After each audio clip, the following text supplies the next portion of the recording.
Hello, good morning. So ano po ba ang messages ni God today for us in Mass? So combination po to ng reflections and messages. Okay, number one, know what God wants us to do and why. So like nabanggit ko nga sa iba nating mga videos before, lahat po tayo ay may mission mula sa Diyos. And alamin po natin kung ano po yung mga mission na yon and kung bakit yun ang tingin nating mission po natin. Number two, discern or kilatisin po natin if we are doing God's will for us the right way. So, kapag nalaman na po natin kung ano yung will ni God for us or kung ano yung mission po niya para sa atin, tingnan po natin kung tama ba ang pag-implement po natin ito or ang paggawa po natin ito. Number three, we are instruments of the hands of God.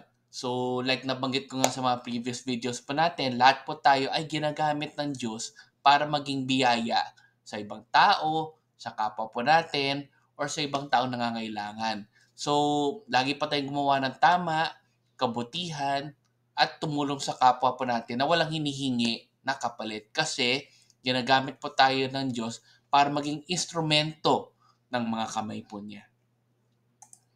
And lastly, syempre kapag nagkaroon tayo ng mga success sa buhay or attention or other things na parang magpapakita na meron tayong biyayang mga nasi-share mula sa Diyos, magkakaroon po tayo ng success doon dahil bigyan ng Diyos. Eh, syempre, minsan, medyo, I'm sure, pwedeng lumaki ang ulo po natin or ang tingin natin ay parang Diyos na rin tayo dahil sa mga success na na-achieve po natin sa buhay, huwag tayong maging ganon. Huwag tayong ma-overwhelm. Lagi nating isipin na kung ano man yung success or blessings na nakukuha po natin ay mula sa Diyos at plano niya po yun para sa atin.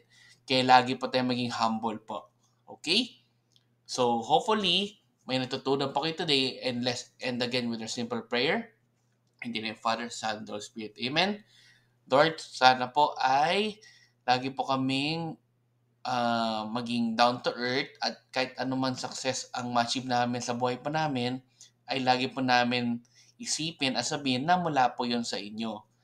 Kung ano man yung mission po namin, magawa po namin ng tama and gamitin nyo kami as instruments of your hands or gamitin nyo kami para makatulong po sa kapwa po namin at makapagbigay ng blessings mula sa inyo.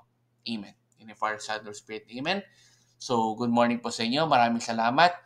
And God bless. And let's end again with a simple Thanksgiving prayer. Daily thank you prayer. Lord, thank you very much for all the blessings that you are giving us every day. Thank you for our food, safety, security, guidance, and all your blessings. Please avoid us getting sick from all illnesses and forgive us for all our sins. Lord, I pray that all our hopes and dreams will come true in your own time. Again, Lord, thank you for all the blessings that you have given us. Amen.